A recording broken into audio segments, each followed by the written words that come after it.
વિચાર કરવાની અને મહેનત કરવાની શક્તિ.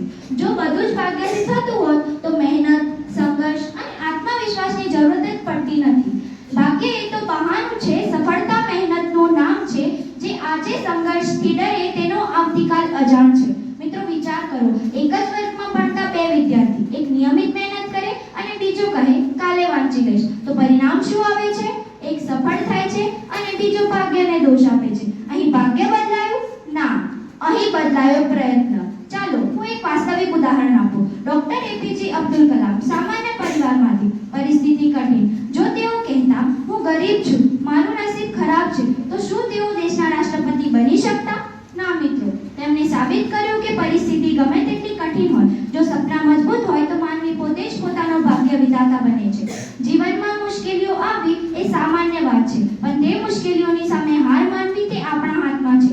નસીબ દરવાજા ખોલે કે નહીં, નસીબ દરવાજા ખોલે કે નહીં, પણ મહેનત દિવાલને તોડી શકે છે. આજે આપણે વિદ્યાર્થી છે, આજે મહેનત કરશું તો આવતીકાલે આપણું નામ બોલાશે. આજે આળસ કરશું તો આવતીકાલે આપણને કોઈ ઓળખશે પણ નહીં. એટલે જ યાદ રાખજો, ભગવાને આપણને તક આપી છે, પણ ભવિષ્ય આપણી જાતે બનાવવાનું છે. જો મહેનત કરશું તો આપણે આગળ વધશું. હવે અંતમાં એક નાનકડી પંક્તિ સાથે મારી વાતને પૂર્ણ કરું છું.